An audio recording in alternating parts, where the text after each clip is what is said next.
Sa nakaraang clip, ipinaliwanag ko kung paano inilalantad ng propetikong paghahayag ni Paul sa ikalawang mga taga-Korinto Kabanata 12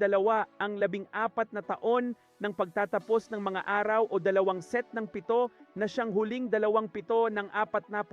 na taong cycle hanggang sa huling jubileo.